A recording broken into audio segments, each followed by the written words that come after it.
ಕರ್ನಾಟಕ ಸರ್ಕಾರ ನೋಂದಣಿ ಮತ್ತು ಮುದ್ರಾಂಕ ಇಲಾಖೆ ಅರ್ಪಿಸುವ ಕಾವೇರಿ 2 ತಂತ್ರಾಂಶ ಕುರಿತ ವಿಡಿಯೋ ಪ್ರಾತ್ಯಕ್ಷಿಕೆಗಳಿಗೆ ತಮ್ಮೆಲ್ಲರಿಗೂ ಸ್ವಾಗತ.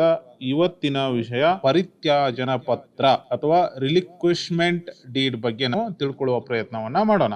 ಪರಿತ್ಯಾಜನ ಪತ್ರ ಅಂತಂದ್ರೆ ಒಂದು ವಸತಿ ನಿವೇಶನದಲ್ಲಿರ್ತಕ್ಕಂತಹ ರಸ್ತೆಗಳು ಮತ್ತು ಉದ್ಯಾನವನಗಳನ್ನ ಸರ್ಕಾರಕ್ಕೆ ಬರೆದು ಕೊಡುವಂತಹದ್ದು.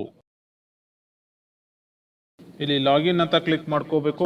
ಕಾವೇರಿ ಅಪ್ಲಿಕೇಶನ್ಗೆ ಲಾಗಿನ್ ಆದಮೇಲೆ ಸ್ಟಾರ್ಟ್ ಅ ನ್ಯೂ ಅಪ್ಲಿಕೇಶನ್ ಅಂತ ಇರುತ್ತೆ, ಅದನ್ನ ಕ್ಲಿಕ್ ಮಾಡ್ಕೊಂಡು ಆಮೇಲೆ ಡಾಕ್ಯುಮೆಂಟ್ ರಿಜಿಸ್ಟ್ರೇಷನ್ ಅನ್ನೋ ಆಪ್ಷನ್ ಅನ್ನ ಕ್ಲಿಕ್ ಮಾಡ್ಕೋಬೇಕು. ಇಲ್ಲೊಂದು ಫ್ರೀ ರಿಕ್ವಿಸೈಟ್ ಫಾರಮ್ ಓಪನ್ ಆಗುತ್ತೆ. ಅದರಲ್ಲಿ ಇರ್ತಕ್ಕಂಥ ಎಲ್ಲ ಅಂಶಗಳನ್ನ ಓದ್ಕೊಂಡು ಇಲ್ಲಿ ಕಂಟಿನ್ಯೂ ಅಂತ ಇರುತ್ತೆ, ಅದನ್ನ ಕ್ಲಿಕ್ ಮಾಡ್ಕೋಬೇಕು.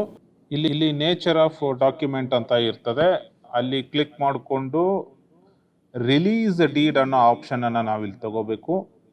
ಆರ್ಟಿಕಲ್ ಅಂತ ಇರ್ತದೆ, ಅಲ್ಲಿ ಕ್ಲಿಕ್ ಮಾಡಿಕೊಂಡು ರಿಲೀಸ್ ಅಂತ ತಗೋಬೇಕು.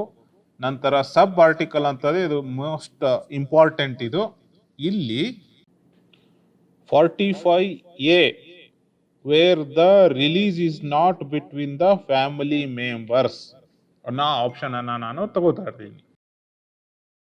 ನಂತರ ಇಲ್ಲಿ ಕಂಟಿನ್ಯೂ ಅನ್ನೋ ಆಪ್ಷನ್ ಬರುತ್ತೆ, ಅದನ್ನ ಕ್ಲಿಕ್ ಮಾಡ್ಕೋಬೇಕು. ಇಲ್ಲಿ ಅಗ್ರಿಕಲ್ಚರ್ ಅಂಡ್ ನಾನ್ ಅಗ್ರಿಕಲ್ಚರ್ ಅಂತ ಇರುತ್ತೆ, ನಾನು ನಾನ್ ಅಗ್ರಿಕಲ್ಚರ್ ಅಂತ ಕ್ಲಿಕ್ ಮಾಡ್ಕೋತಾ ಇದ್ದೀನಿ. ಇಲ್ಲಿ ಮತ್ತೆ ಎರಡು ಆಪ್ಷನ್ ಸಿಗುತ್ತೆ. ನಿಮ್ಮ ಸ್ವತ್ತು ಗ್ರಾಮೀಣ ಪ್ರದೇಶ ಅಂದ್ರೆ ಪಂಚಾಯಿತಿ ವ್ಯಾಪ್ತಿಯಲ್ಲಿದ್ರೆ ಅದನ್ನ ಈ ಸ್ವತ್ತು ಅಂತ ತಗೋಬೇಕು. ನಿಮ್ಮ ಸ್ವತ್ತು ಗ್ರಾಮೀಣೇತರ ಪ್ರದೇಶ ಆಗಿದ್ರೆ ಅದರ್ಸ್ ಅಂತ ನಾವಿಲ್ಲಿ ಕ್ಲಿಕ್ ಮಾಡ್ಕೋಬೇಕು. ಉದಾಹರಣೆಗೆ ನಾನಿಲ್ಲಿ ಅದರ್ಸ್ ಅಂತ ಕ್ಲಿಕ್ ಮಾಡ್ಕೋತಾ ಇದ್ದೀನಿ. ನಂತರ ಇಲ್ಲಿ ನಾನು ನನ್ನ ಸ್ವತ್ತಿನ ಜಿಲ್ಲೆಯನ್ನು ಆಯ್ಕೆ ಮಾಡ್ಕೋತಾ ಇದ್ದೀನಿ.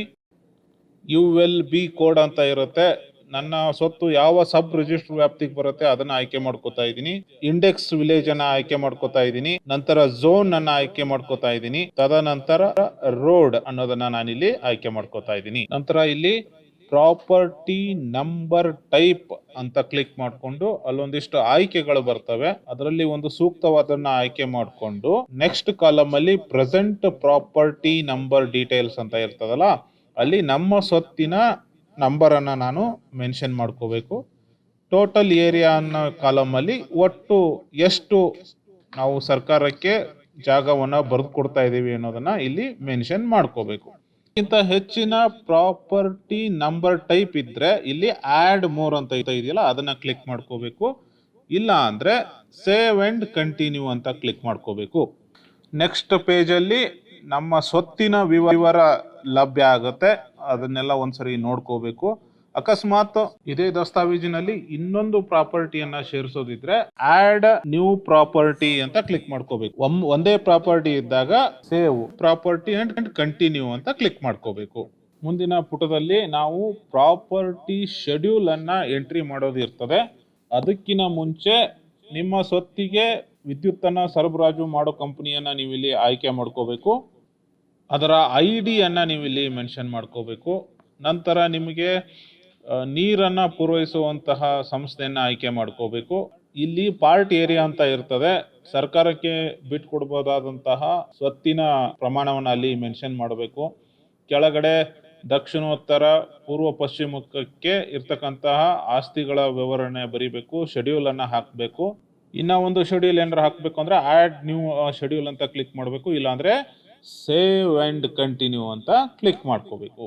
ಎಕ್ಸಿಕ್ಯೂಟೆಂಟ್ ಕಾಲಮ್ಗಳಲ್ಲಿ ಬರೆದು ಕೊಡುವವರು ಮತ್ತು ಬರೆಯಿಸಿಕೊಳ್ಳುವವರ ವಿವರವನ್ನ ಮೆನ್ಷನ್ ಮಾಡ್ಕೋಬೇಕು. ಫಸ್ಟ್ ಅಲ್ಲಿ ಎಕ್ಸಿಕ್ಯೂಟೆಂಟ್ 1 ಅಂತ ಕ್ಲಿಕ್ ಮಾಡ್ಕೊಂಡು ಅಲ್ಲಿ ಈ ಬರೆದು ಕೊಡುವವರ ಹೆಸರು, ಮಧ್ಯದ ಹೆಸರು, ಕೊನೆಯ ಹೆಸರು, ಅವರ ಅಲಿಯಾಸ್ ನೇಮ್ಗಳಿದ್ರೆ ಅಲಿಯಾಸ್ ನೇಮ್ಗಳು, ಆಧಾರ್ ನಂಬರು, ಮೊಬೈಲ್ ನಂಬರು, ಒಬ್ರು ರಿಲೇಷನ್ ಡೀಟೇಲ್ ಕೊಡಬೇಕಾಗತ್ತೆ, ವಿಳಾಸವನ್ನ ಸಂಪೂರ್ಣವಾಗಿ ಮೆನ್ಷನ್ ಮಾಡಬೇಕು. ನಂತರ save executant 1 go to next ಅಂತ ಕ್ಲಿಕ್ ಮಾಡ್ಕೋಬೇಕು. ನಂತರ ಎಕ್ಸಿಕ್ಯೂಟೆಂಟ್ 2 ಅಂತ ಕ್ಲಿಕ್ ಮಾಡಿಕೊಂಡು ಇವರು ಬರೆಯಿಸಿಕೊಳ್ಳುವರಾಗಿರೋದ್ರಿಂದ ಈಸ್ ಕ್ಲೈಮೆಂಟ್ ಅಂತ ಇದ್ದಲ್ಲಿ ಎಸ್ ಅಂತ ಕೊಡಬೇಕು ಅಂತ ಎಸ್ ಅಂತ ಕ್ಲಿಕ್ ಮಾಡ್ಕೋಬೇಕು. ಮತ್ತೊಂದು ನಾವು ಸರ್ಕಾರಕ್ಕೆ ಬರ್ಕೊಡ್ತಾ ಇರೋದ್ರಿಂದ ಇಲ್ಲಿ ಇಂಡಿವಿಜುವಲ್ ಆರ್ ಆರ್ಗನೈಸೇಷನ್ ಅಂತ ಇರುತ್ತೆ, ನಾವಿಲ್ಲಿ ಆರ್ಗನೈಸೇಷನ್ ಅಂತ ಕ್ಲಿಕ್ ಮಾಡ್ಕೋಬೇಕು. ನಂತರ ಆ ಆರ್ಗನೈಸೇಷನ್ ಅಥವಾ ಸಂಸ್ಥೆಯ ಹೆಸರನ್ನ ಬರಿಬೇಕು. ನಾನಿಲ್ಲಿ ಮೂಡ ಮೈಸೂರು ಅಂತ ಬರಿತಾ ಇದ್ದೀನಿ ಉದಾಹರಣೆಗೆ. ಸಂಸ್ಥೆಯ ಸಂಪೂರ್ಣ ವಿಳಾಸವನ್ನ ಬರಿಬೇಕು. ನಂತರ ಆ ಸಂಸ್ಥೆಯನ್ನ ರೀಪ್ರೆಸೆಂಟ್ ಮಾಡುವಂತಹ ಅಥರೈಸ್ಡ್ ಸಿಗ್ನೇಚರಿ ಅವರ ಸಂಪೂರ್ಣ ವಿವರವನ್ನ ಮೆನ್ಷನ್ ಮಾಡಿ ಸೇವ್ ಎಕ್ಸಿಕ್ಯೂಟೆಂಟ್ ಟು ಅಂತ ಕ್ಲಿಕ್ ಮಾಡ್ಕೋಬೇಕು. ನಂತರ ಮೂವ್ ಪ್ರೆಸೆಂಟರ್ ಅಂತ ಕ್ಲಿಕ್ ಮಾಡ್ಕೋಬೇಕು. ಇಲ್ಲಿ ಪ್ರೆಸೆಂಟರ್ ಆಪ್ಷನ್ ಬರುತ್ತೆ, ಚೂಸ್ ಪ್ರೆಸೆಂಟರ್ ಅಂತ ಒಂದು ಆಪ್ಷನ್ ಇರುತ್ತೆ, ಅಲ್ಲಿ ಕ್ಲಿಕ್ ಮಾಡಿಕೊಂಡು ದಸ್ತಾವೇಜನ್ನ ಉಪನೋಂದಣ ಕಚೇರಿಗೆ ಯಾರು ಸಬ್ಮಿಟ್ ಮಾಡ್ತಾರೆ ಅವರನ್ನ ನಾವಿಲ್ಲಿ ಆಯ್ಕೆ ಮಾಡಿಕೊಂಡು ನಂತರ ಮೇಕ್ ಪ್ರೆಸೆಂಟರ್ ಅಂತ ಕ್ಲಿಕ್ ಮಾಡ್ಕೋಬೇಕು. ನಂತರ ಇಲ್ಲಿ ಐಡೆಂಟಿಫೈಯರ್ಗಳ ಮಾಹಿತಿಯನ್ನ ನಾವು ಒದಗಿಸಬೇಕಾಗ್ತದೆ. ಅವರ ಸಂಪೂರ್ಣ ಹೆಸರು, ಸಂಪೂರ್ಣ ವಿಳಾಸ, ಓರ್ವ ರಿಲೇಶನ್ಶಿಪ್ ಡೀಟೇಲ್ಸು, ಅವರ ಗುರುತಿನ ಚೀಟಿ, ಅವರ ಮೊಬೈಲ್ ನಂಬರು ಇತ್ಯಾದಿ ಮಾಹಿತಿಗಳನ್ನ ಒದಗಿಸಿ ಕೊನೆಯಲ್ಲಿ ಐಡೆಂಟಿಫೈಸ್ ಅಂತ ಇರ್ತದೆ. ಇವರು ಯಾರನ್ನ ಐಡೆಂಟಿಫೈ ಮಾಡ್ತಾರೆ ಅನ್ನೋದನ್ನ ಅಲ್ಲಿ ಸೆಲೆಕ್ಟ್ ಮಾಡ್ಕೋಬೇಕು. ನಂತರ ಸೇವ್ ಅಂಡ್ ಕಂಟಿನ್ಯೂ ಅನ್ನೋದನ್ನ ಕ್ಲಿಕ್ ಮಾಡ್ಕೋಬೇಕು. ಇದೇ ರೀತಿ ಇನ್ನೊಬ್ಬ ಐಡೆಂಟಿಫೈಯರ್ ಮಾಹಿತಿಯನ್ನ ಒದಗಿಸಿದ ನಂತರ ನಾವು ಶೆಡ್ಯೂಲ್ ಡೀಟೇಲ್, ಪ್ರಾಪರ್ಟಿ ಶೆಡ್ಯೂಲ್ ಡೀಟೇಲ್ಗೆ ಬರ್ತೀವಿ.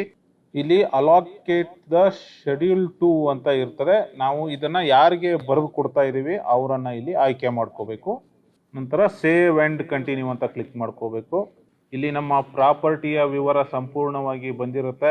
ಇಲ್ಲಿ ಎಕ್ಸಂಪ್ಷನ್ ಡೀಟೇಲ್ಸ್ ಅಂತ ಇರ್ತದೆ. ಇಲ್ಲಿ ಎಕ್ಸಂಪ್ಷನ್ ಫಾರ್ ದಿಸ್ ಡ್ಯೂಟಿ ಅಂತ ಕ್ಲಿಕ್ ಮಾಡ್ಕೋಬೇಕು.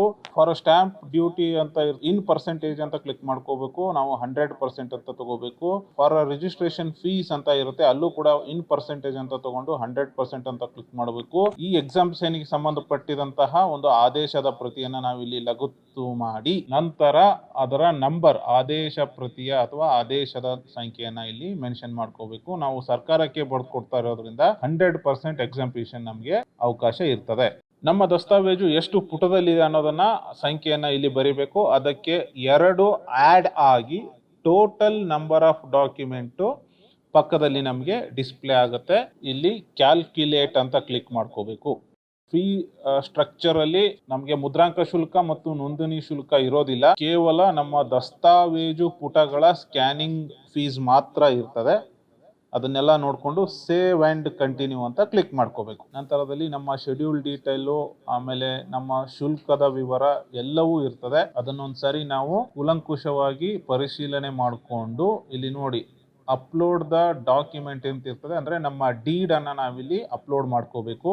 ಈ ದಸ್ತಾವೇಜು ಪ್ರತಿ 5 MB ಗಿಂತ ಜಾಸ್ತಿ ಇರಬಾರದು. ನಂತರ ಅದಕ್ಕೆ ಸಂಬಂಧಿಸಿದ ಪೂರಕ ದಾಖಲೆಗಳನ್ನ ಕೂಡ ನಾವು ಅಪ್ಲೋಡ್ ಮಾಡಬೇಕು. ಪೂರಕ ದಾಖಲೆಯು ಕೂಡ 5 MB ಗಿಂತ ಜಾಸ್ತಿ ಇರಬಾರದು. ನಂತರ ಯಾವ ಉಪನೋಂದಣಾಧಿಕಾರಿ ಕಚೇರಿಯಲ್ಲಿ ದಸ್ತಾವೇಜನ್ನು ನೋಂದಣಿ ಮಾಡ್ಕೋಬೇಕು ಅನ್ನೋದನ್ನ ಇಲ್ಲಿ ಆಯ್ಕೆ ಮಾಡ್ಕೊಳ್ಳಿ. ನಂತರ ಇಲ್ಲಿ ಡಿಕ್ಲರೇಷನ್ ಇರ್ತದೆ. ಅವೆರಡೂ ಅಂಶಗಳನ್ನ ಓದ್ಕೊಂಡು ಅಲ್ಲಿರ್ತಕ್ಕಂತಹ ಚೆಕ್ ಬಾಕ್ಸ್ಗಳನ್ನ ಕ್ಲಿಕ್ ಮಾಡ್ಕೋಬೇಕು. ಅಗ್ರಿ ಅಂಡ್ ಸಬ್ಮಿಟ್ ಅಂತ ಕ್ಲಿಕ್ ಮಾಡ್ಕೊಳ್ಳಿ. ನಿಮಗೇನಾದ್ರೂ ಮಾಹಿತಿಯಲ್ಲಿನ ಅಂಶಗಳನ್ನ ಕೂಲಂಕುಷವಾಗಿ ಪರಿಶೀಲಿಸಬೇಕು ಎಂದುಕೊಂಡಿದ್ದರೆ ಇಲ್ಲಿ ಪ್ರಿಂಟ್ ಅಂತ ಕ್ಲಿಕ್ ಮಾಡಿಕೊಂಡು ಅದರ ಒಂದು ಪ್ರತಿಯನ್ನ ನೀವು ಪರಿಶೀಲಿಸಿ ಮುಂದುವರಿಯಬಹುದು. ಅಗ್ರಿ ಅಂಡ್ ಸಬ್ಮಿಟ್ ಅಂತ ಕ್ಲಿಕ್ ಮಾಡ್ಕೊಂಡ ಮೇಲೆ ನಿಮ್ಮ ಅಪ್ಲಿಕೇಶನ್ನ ಸ್ಟೇಟಸ್ ಇಲ್ಲಿರುತ್ತೆ. ನೀವು ಅದನ್ನ ವ್ಯೂ ಅಂತ ಕ್ಲಿಕ್ ಮಾಡಿಕೊಂಡು ಅದರ ಸ್ಥಿತಿಗತಿಗಳನ್ನು ನೋಡ್ಕೋಬಹುದು. ಒಂದ್ಸಾರಿ ಸಬ್ ರಿಜಿಸ್ಟ್ರ್ ಅದನ್ನ ಪರಿಶೀಲಿಸಿದ ಮೇಲೆ ನಿಮಗೆ ಪೇಮೆಂಟ್ಗೆ ಅವಕಾಶ ಇರ್ತದೆ. ಪೇಮೆಂಟ್ ಮಾಡಿಕೊಂಡು ನೀವು ಮುಂದುವರಿಯತಕ್ಕದ್ದು. ಇದೇ ರೀತಿಯ ಇನ್ನಷ್ಟು ಮಾಹಿತಿಗಳಿಗಾಗಿ ನಮ್ಮ ಇಲಾಖೆಯ ಯೂಟ್ಯೂಬ್ ಚಾನಲ್ ಅನ್ನ ದಯವಿಟ್ಟು ಫಾಲೋ ಮಾಡಿ, ಸಬ್ಸ್ಕ್ರೈಬ್ ಮಾಡಿ, ಶೇರ್ ಮಾಡಿ.